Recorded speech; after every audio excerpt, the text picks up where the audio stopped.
Bapak, Ibu, Saudara-saudari, adik-adik yang terkasih, marilah kita berdoa.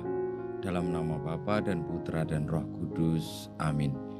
Maria menerima kabar dari malaikat Tuhan bahwa ia akan mengandung dari Roh Kudus. Salam Maria, penuh rahmat, Tuhan sertamu, terpujilah engkau di antara wanita dan terpujilah buah tubuhmu Yesus. Santa Maria, Bunda Allah, doakanlah kami yang berdosa ini, sekarang dan waktu kami mati. Amin.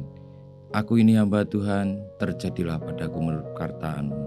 Salam Maria, penuh rahmat, Tuhan sertamu, terpujilah engkau di antara wanita, dan terpujilah buah tubuhmu Yesus.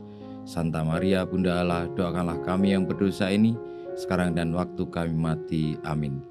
Sang Sabda sudah menjadi manusia, dan tinggal di antara kita.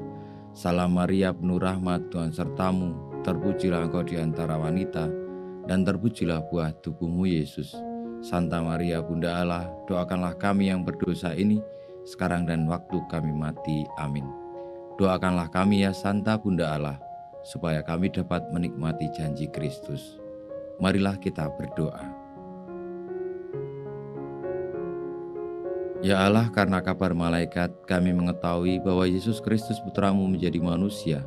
Curahkanlah rahmat-Mu dalam hati kami, supaya karena sengsara dan salibnya, kami dibawa kepada bangkitan yang mulia, sebab Dialah Tuhan dan pengantar kami, kini dan sepanjang segala masa. Amin. Tuhan bersamamu dan bersama rohmu. Inilah Injil Yesus Kristus menurut Santo Markus.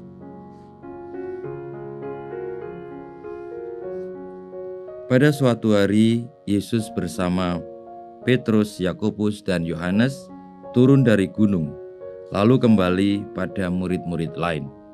Mereka melihat orang banyak mengerumuni para murid itu, dan beberapa ahli Taurat sedang mempersoalkan sesuatu dengan mereka. Ketika melihat Yesus, orang banyak itu tercengang-cengang semua dan bergegas menyambut Dia. Yesus selalu bertanya kepada mereka, "Apa yang kamu persoalkan dengan mereka?" Kata seorang dari orang banyak itu, "Guru, anakku ini kubawa kepadamu karena ia kerasukan roh yang membisukan dia. Setiap kali roh itu menyerang, anakku dibantingnya ke tanah, lalu mulutnya berbusa, giginya bergetakan, dan tubuhnya menjadi kejang. Aku sudah minta kepada murid-muridmu supaya mereka mengusir roh itu, tetapi mereka tidak dapat." Maka kata Yesus kepada mereka, "Hai kamu angkatan yang tidak percaya, berapa lama lagi aku harus tinggal di antara kamu?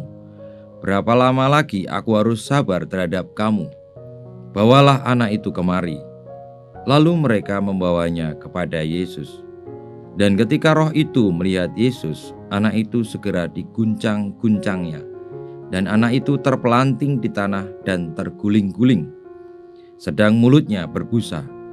Kemudian Yesus bertanya kepada ayah anak itu, "Sudah berapa lama ia mengalami ini?" Jawabnya, "Sejak masa kecilnya. Seringkali roh itu menyeretnya ke dalam api ataupun ke dalam air untuk membinasakannya. Sebab itu, jika engkau dapat berbuat sesuatu, tolonglah kami dan kasihanilah kami." Jawab Yesus, "Katamu, jika engkau dapat, tidak ada yang mustahil bagi orang yang percaya." Segera ayah anak itu berteriak, "Aku percaya, tolonglah aku yang kurang percaya ini." Ketika melihat makin banyak orang yang datang berkerumun, Yesus menegur roh jahat itu dengan keras, katanya, "Hai kau roh yang menyebabkan orang menjadi bisu dan tuli, aku memerintahkan engkau, keluarlah dari anak ini dan jangan merasukinya lagi." Lalu keluarlah roh itu sambil berteriak dan mengguncang-guncangkan anak itu dengan hebatnya. Anak itu kelihatannya seperti orang mati, sehingga banyak orang mengatakan, "Ia sudah mati." Tetapi Yesus memegang tangannya dan membangunkannya. Lalu ia bangkit berdiri. Ketika Yesus sudah di rumah, dan murid-muridnya sendirian dengan Dia, bertanyalah mereka, "Mengapa kami tidak dapat mengusir roh itu?" Jawab Yesus, "Jenis ini tidak dapat diusir kecuali dengan berdoa." Demikianlah sabda Tuhan. Terpujilah Kristus. Bapak, Ibu, saudara-saudari, para sahabat Tuhan Yesus yang terkasih. Dari bacaan Injil kita mendengarkan tentang sabda Tuhan Yesus.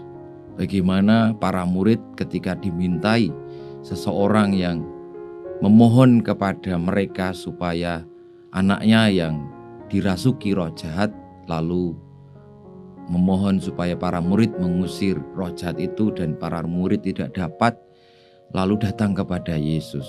Dan Yesus lalu bertanya kepada ayah si gadis yang kerasukan setan tadi, sudah berapa lama anaknya mengalami kerasukan setan.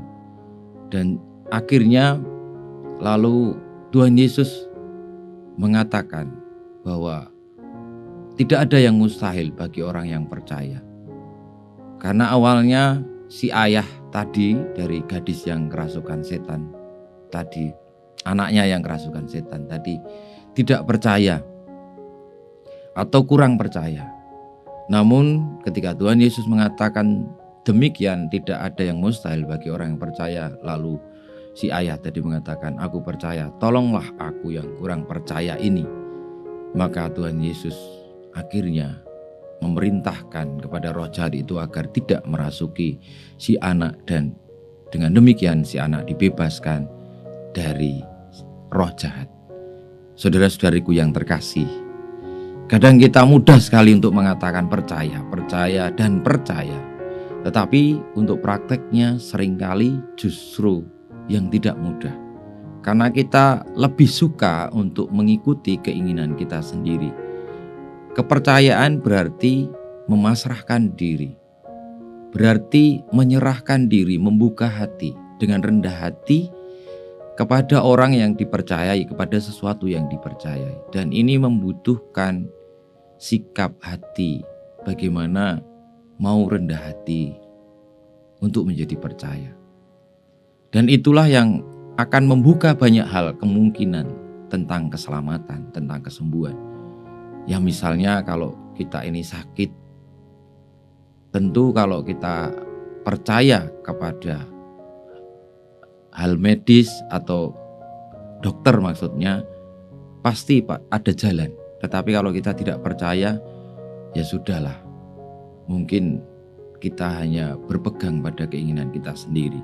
Namun kepercayaan yang disampaikan Tuhan Yesus ini lebih lagi, karena ini soal percaya kepada Sang Pemelihara hidup, Sang Pemilik semesta alam, yakni Tuhan sendiri. Dan bagi orang yang percaya, tidak ada sesuatu hal yang mustahil. Maka marilah kita belajar untuk percaya.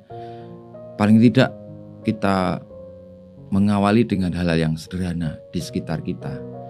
Kita percaya kepada orang tua kita, kita percaya kepada pasangan kita kalau yang suami istri, kita percaya kepada anak-anak kita, kita percaya kepada bangsa negara kita.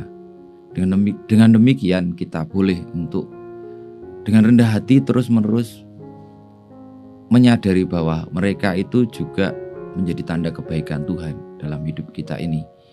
Kalau kita sudah tidak percaya, seringkali banyak sekali pertentangan-pertentangan dan juga konflik yang justru tidak membuka kemungkinan akan keselamatan, tetapi menjauhkan kita dari berkat Tuhan. Saudara-saudari, kita diajari untuk percaya, dan percaya itu adalah bagian dari keutamaan sifat-sifat yang luhur.